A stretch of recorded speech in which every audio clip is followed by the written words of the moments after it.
7 hal yang membuatmu tidak akur dengan mertua. Dalam rumah tangga, pertengkaran tidak hanya pasangan suami istri, namun mertua dan menantu juga dapat terjadi pertengkaran hanya karena perbedaan pendapat atau hal-hal lainnya. Kebanyakan konflik dengan mertua sering terjadi oleh pihak perempuan. Penyebab pertengkaran tentu saja bisa berasal dari masing-masing pihak. Hal ini biasanya adanya ketidakcocokan. Tapi itu tidak hanya itu penyebabnya. Nah, berikut beberapa hal yang menjadi penyebab menantu dan mertua tidak akur. 1. Perbedaan karakter dan ekspektasi. Menikah itu bukan hanya menyatukan sebuah hubungan antara kamu dan pasanganmu, tetapi ada hubungan yang jauh lebih besar, yaitu menyangkut keluarga dari kedua belah pihak. Pasanganmu mungkin bisa menerima semua yang ada pada dirimu, tetapi orang tuanya belum tentu dapat menerima kita apa adanya. Bisa saja ada beberapa hal yang diinginkan oleh orang tuanya tidak ada dalam dirimu. Alhasil perbedaan ekspektasi inilah yang membuat munculnya gesekan antara menantu dan mertua. Selain itu, perbedaan karakter juga bisa menjadi penyebab pertengkaran itu, apalagi menantu dan mertua lahir pada era yang berbeda, serta dibesarkan di lingkungan yang berbeda pula, sehingga ada perbedaan kepribadian, pola pikir, hingga cara penyelesaian masalah. 2. Mertua sering ikut campur dalam urusan rumah tangga anak. Masalah dalam rumah tangga memang sebaiknya hanya menjadi urusanmu dan pasanganmu. Meski terkadang ada beberapa masalah yang mungkin butuh pandangan dari pihak luar, tetapi jangan sampai jauh lebih besar. Hal itu bukannya dapat menyelesaikan masalah namun justru bisa menjadi lebar. Ditambah, dalam beberapa kasus, ada mertua yang cenderung membela anaknya sendiri, tidak peduli mereka benar atau salah. Jadi, pandangan dan nasihat yang diberikan malah berujung pada sesuatu yang subjektif dan berpihak. Ada juga orang tua yang terbiasa mengatur anaknya saat ia masih lajang, sehingga hal itu dapat terbawa hingga anaknya menikah.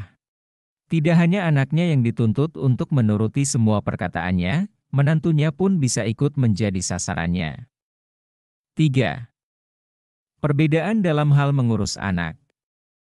Penyebab menantu dan mertua tidak akur selanjutnya adalah karena adanya perbedaan dalam hal pola asuh anak. Mertua mungkin saja merasa dirinya sudah berpengalaman sehingga tanpa sadar mengambil peran terlalu besar dalam mengurus cucunya. Di sisi lain, kamu sebagai menantu mungkin memiliki prinsip sendiri ketika mengurus anak, bahkan kamu menganggap cara mertuamu adalah cara lama, sementara anakmu lahir di generasi yang lebih modern.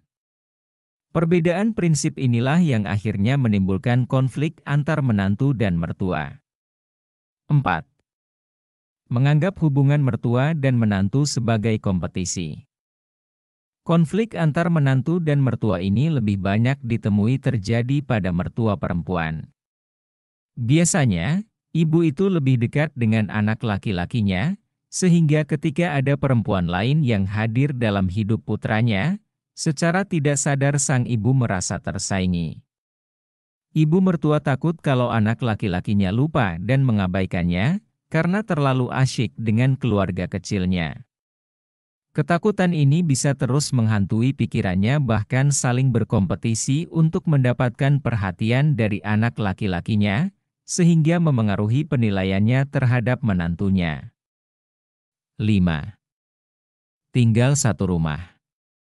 Salah satu faktor penyumbang terbesar dalam timbulnya konflik mertua dan menantu adalah karena tinggal satu rumah.